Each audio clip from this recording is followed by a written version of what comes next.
Hola mis hermanos, amigos, una cápsula bíblica más, compartiendo con ustedes este reto de leer y escuchar la Biblia completa desde Génesis hasta Apocalipsis durante todo este año. Día tras día estamos haciendo la lectura en la nueva traducción viviente de una porción de un salmo, de unos capítulos del Antiguo Testamento, algunos capítulos del Nuevo Testamento, y día tras día vamos a ir avanzando en este recorrido, identificando cómo ha obrado el Señor desde el principio de los tiempos y permitiéndonos conocerle cada día más a través de la palabra. Les animo para que perseveremos juntos en esta meta que nos hemos trazado para este nuevo año y sigamos cada día no solamente haciendo esta lectura o escuchando esta lectura que hago yo, sino también compartiendo esta cápsula con otras personas. Recordemos que es la palabra de Dios y la palabra de Dios cumple un propósito en cada corazón. Salmos 14 del 1 al 7. Solo los necios dicen en su corazón, no hay Dios. Ellos son corruptos y sus acciones son malas. No hay ni uno solo que haga lo bueno. El Señor mira desde los cielos a toda la raza humana. Observa para ver si hay alguien realmente sabio, si alguien busca a Dios. Pero no, todos se desviaron, todos se corrompieron. No hay ni uno que haga lo bueno, ni uno solo. ¿Será posible que nunca aprendan los que hacen el mal? Devoran a mi pueblo como si fuera pan, y ni siquiera piensan en orar al Señor. El terror se apodera de ellos, pues Dios está con los que le obedecen. Los perversos frustran los planes de los oprimidos, pero el Señor protegerá a su pueblo. ¿Quién vendrá del monte Sión para rescatar a Israel? Cuando el Señor restaure a su pueblo, Jacob gritará de alegría e Israel se gozará. Génesis 39, del 1 al 23. Cuando los mercaderes ismaelitas llevaron a José a Egipto, lo vendieron a Potifar, un oficial egipcio. Potifar era capitán de la guardia del faraón, rey de Egipto. El Señor estaba con José. Por eso tenía éxito en todo mientras servía en la casa de su amigo egipcio. Potifar lo notó y se dio cuenta de que el Señor estaba con José y le daba éxito en todo lo que hacía. Eso agradó a Potifar, quien pronto nombró a José su asistente personal. Lo puso a cargo de toda su casa y de todas sus posesiones. Desde el día en que José quedó encargado de la casa y de las propiedades de su amo, el Señor comenzó a bendecir la casa de Potifar por causa de José. Todos los asuntos de la casa marchaban bien y las cosechas y los animales prosperaron. Pues Potifar le dio a José total y completa responsabilidad administrativa sobre todas sus posesiones. Con José a cargo, Potifar no se preocupaba por nada, excepto qué iba a comer. José era un joven muy apuesto y bien fornido, y la esposa de Potifar pronto comenzó a mirarlo con deseos sexuales. «Ven y acuéstate conmigo», le ordenó ella. Pero José se negó. «Mire», le contestó, «mi amo confía en mí y me puso a cargo de todo lo que hay en su casa. Nadie aquí tiene más autoridad que yo. Él no me ha negado nada, con excepción de usted, porque es su esposa. ¿Cómo podría yo cometer semejante maldad? Sería un gran pecado contra Dios». Día tras día ella seguía presionando a José, pero él se negaba a acostarse con ella y la evitaba tanto como podía. Cierto día, sin embargo, José entró a hacer su trabajo y no había nadie más allí. Ella llegó, lo agarró del manto y le ordenó: «Vamos, acuéstate conmigo». José se zafó de un tirón, pero dejó su manto en manos de ella al salir corriendo de la casa. Cuando ella vio que tenía el manto en las manos y que él había huido, llamó a sus siervos. Enseguida todos los hombres llegaron corriendo. «Miren», dijo ella, «mi esposo ha traído aquí a este esclavo hebreo para que nos deje en ridículo. Él entró en mi cuarto para violarme, pero yo grité. Cuando me oyó gritar salió corriendo y se escapó, pero dejó su manto en mis manos». Ella se quedó con el manto hasta que su esposo regresó a la casa. Luego le contó su versión de lo sucedido. ese esclavo hebreo que trajiste a nuestra casa intentó entrar y aprovecharse de mí, pero cuando grité salió corriendo y dejó su manto en mis manos. Potifar se enfureció cuando oyó el relato de su esposa acerca de cómo José la había tratado. Entonces agarró a José y lo metió en la cárcel donde estaban los presos del rey. José quedó allí, pero el Señor estaba con José en la cárcel y le mostró su fiel amor. El Señor hizo que José fuera el preferido del encargado de la cárcel. Poco después, el director puso a José a cargo de los demás presos y de todo lo que ocurría en la cárcel. El encargado no tenía de qué preocuparse porque José se ocupaba de todo. El Señor estaba con él y lo prosperaba en todo lo que hacía. Génesis 40 del 1 al 23. Pasado un tiempo, el jefe de los coperos y el jefe de los panaderos del faraón ofendieron a su señor el rey. El faraón se enojó con esos dos funcionarios y los puso en la cárcel donde estaba José, en el palacio del capitán de la guardia. Ellos permanecieron en la cárcel durante mucho tiempo, y el capitán de la guardia los asignó a José, quien se ocupaba de ellos. Una noche, mientras estaban en la cárcel, el copero y el panadero del faraón tuvieron cada uno un sueño, y cada sueño tenía su propio significado. Cuando José los vio a la mañana siguiente, notó que los dos parecían preocupados. ¿Por qué se ven tan preocupados hoy?, les preguntó. Anoche los dos tuvimos sueños, contestaron ellos, pero nadie puede decirnos lo que significan. La interpretación de los sueños es asunto de Dios, respondió José. Vamos, cuéntenme lo que soñaron. Entonces el jefe de los coperos fue el primero en contarle su sueño a José.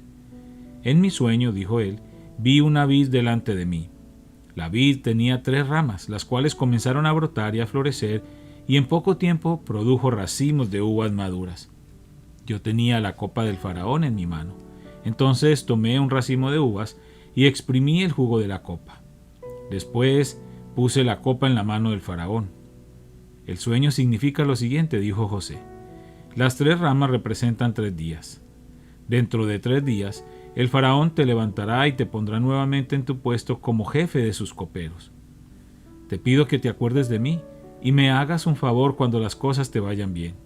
Háblale de mí al faraón para que me saque de este lugar. Pues me trajeron secuestrado desde mi tierra, la tierra de los hebreos, y ahora estoy aquí en la cárcel aunque no hice nada para merecerlo. Cuando el jefe de los panaderos vio que José había dado una interpretación tan positiva del primer sueño, le dijo a José, yo también tuve un sueño. En mi sueño había 3 canastas de pasteles blancos sobre mi cabeza. En la canasta de arriba había todo tipo de pasteles para el faraón. Pero llegaron las aves y se los comieron de la canasta que estaba sobre mi cabeza. El sueño significa lo siguiente, le dijo José. Las 3 canastas también representan 3 días. En 3 días el faraón te levantará y atravesará tu cuerpo con un poste. Luego las aves llegarán y picotearán tu carne. 3 días después era el cumpleaños del faraón, quien preparó un banquete para todos sus funcionarios y su personal. Así que llamó al jefe de sus coperos y al jefe de sus panaderos para que se unieran a los demás funcionarios. Entonces restituyó al jefe de los coperos a su cargo anterior para que volviera a entregar al faraón su copa. Pero el faraón atravesó al jefe de los panaderos con un poste, tal como José había predicho cuando le interpretó el sueño. Sin embargo, el jefe de los coperos del faraón se olvidó de José por completo y nunca más volvió a pensar en él. Mateo 23 del 1 al 39. Entonces Jesús les dijo a las multitudes y a sus discípulos, los maestros de la ley religiosa y los fariseos son los intérpretes oficiales de la ley de Moisés. Por lo tanto, practiquen y obedezcan todo lo que les digan, pero no sigan su ejemplo, pues ellos no hacen lo que enseñan. Aplastan a la gente bajo el peso de exigencias religiosas insoportables y jamás mueven un dedo para aligerar la carga. Todo lo que hacen es para aparentar. En los brazos se ponen anchas cajas de oración con versículos de la Escritura y usan túnicas con borlas muy largas, y les encanta sentarse a la mesa principal en los banquetes y ocupar los asientos de honor en las sinagogas. Les encanta recibir saludos respetuosos cuando caminan por las plazas y que los llamen rabí. Pero ustedes no permitan que nadie los llame rabí, porque tienen un solo maestro, y todos ustedes son hermanos por igual. Además, aquí en la tierra, no se dirijan a nadie llamándolo Padre, porque solo Dios, que está en el cielo, es su Padre. Y no permitan que nadie los llame Maestro, porque ustedes tienen un solo Maestro, el Mesías. El más importante entre ustedes debe ser el sirviente de los demás. Pero aquellos que se exaltan a sí mismos serán humillados, y los que se humillan a sí mismos serán exaltados. ¿Qué aflicción les espera, maestros de la ley religiosa y fariseos, hipócritas, pues les cierran la puerta del reino del cielo en la cara a la gente? Ustedes no entrarán, ni tampoco dejan que los demás entren. ¿Qué aflicción les espera, maestros de la ley religiosa y fariseos, hipócritas, pues cruzan tierra y mar para ganar un solo seguidor, y luego lo convierten en un hijo del infierno, 2 veces peor que ustedes mismos? Guías ciegos, ¿qué aflicción les espera? Pues dicen que no significa nada jurar por el templo de Dios, pero que el que jura por el oro del templo está obligado a cumplir ese juramento. Ciegos tontos, ¿qué es más importante, el oro o el templo que lo hace sagrado? Y dicen que jurar por el altar no impone una obligación, pero jurar por las ofrendas que están sobre el altar sí la impone. ¿Qué ciegos son? Pues, ¿qué es más importante, la ofrenda sobre el altar o el altar que hace que la ofrenda sea sagrada? Cuando juran por el altar y por todo lo que hay encima. Cuando juran por el templo, no solo juran por el templo, sino por Dios quien vive allí. Y cuando juran por el cielo, juran por el trono de Dios y por Dios quien se sienta en el trono. ¿Qué aflicción les espera, maestros de la ley religiosa y fariseos, hipócritas, pues se cuidan de dar el diezmo sobre el más mínimo ingreso de sus jardines de hierbas, pero pasan por alto los aspectos más importantes de la ley, la justicia, la misericordia y la fe? Es cierto que deben diezmar, pero sin descuidar las cosas más importantes. Guías ciegos, cuelan el agua para no tragarse por accidente un mosquito, pero se tragan un camello. ¿Qué aflicción les espera, maestros de la ley religiosa y fariseos, hipócritas, pues se cuidan de limpiar la parte exterior de la taza y del plato, pero ustedes están sucios por dentro, llenos de avaricia, y se permiten todo tipo de excesos? Fariseo ciego, primero lava el interior de la taza y del plato, y entonces el exterior también quedará limpio. ¿Qué aflicción les espera, maestros de la ley religiosa y fariseos, hipócritas, pues son como tumbas blanqueadas, hermosas por fuera, pero llenas de huesos de muertos y de toda clase de impurezas por dentro? Por fuera parecen personas rectas, pero por dentro el corazón está lleno de hipocresía y desenfreno. ¿Qué aflicción les espera, maestros de la ley religiosa y fariseos, hipócritas? Edifican tumbas a los profetas que sus antepasados mataron y adornan los monumentos de la gente justa que sus antepasados destruyeron. Luego dicen, si hubiéramos vivido en los días de nuestros antepasados, jamás nos habríamos unido a ellos para matar a los profetas. Así que al decir eso, dan testimonio en contra de ustedes mismos, que en verdad son descendientes de aquellos que asesinaron a los profetas. Sigan adelante y terminen lo que sus antepasados comenzaron. Serpientes, hijos de víboras, ¿cómo escaparán del juicio del infierno? Por lo tanto, les envío profetas, hombres sabios y maestros de la ley religiosa. A algunos los matarán crucificándolos, y a otros los azotarán con látigos en las sinagogas y los perseguirán de ciudad en ciudad. Como consecuencia, se les hará responsables del asesinato de toda la gente justa de todos los tiempos, desde el asesinato del justo Abel hasta el de Zacarías, hijo de Berequías, a quien mataron en el templo, entre el santuario y el altar. Les digo la verdad, ese juicio caerá sobre esta misma generación. Oh Jerusalén, Jerusalén, la ciudad que mata a los profetas y apedrea a los mensajeros de Dios. ¿Cuántas veces quise juntar a tus hijos como la gallina protege a sus pollitos debajo de sus alas, pero no me dejaste? Y ahora mira, tu casa está abandonada y desolada. Pues te digo lo siguiente, no volverás a verme hasta que digas, bendiciones al que viene en el nombre del Señor.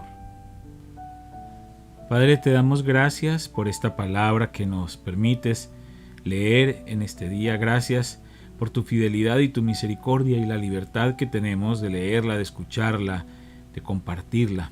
Gracias, Señor, porque sabemos que tú te muestras a través de ella, te revelas a través de ella y nos permites conocerte cada día más, conocer tu obrar, tu actuar, conocer tu propósito, Señor. Gracias, Padre, porque vemos cómo desde el principio de los tiempos tú has trazado una historia maravillosa que termina con Cristo y que sigue a través de nosotros como iglesia, y que sabemos, Señor, que se cumplirá todo lo que allí está escrito, Padre, y esa es la esperanza que tenemos en el regreso de nuestro Señor Jesucristo por su iglesia. Por eso te damos gracias, Señor. Gracias también por cada persona que está escuchando estas cápsulas. Te pido una bendición especial para todos y cada uno de ellos, sea cual sea la necesidad que tengan.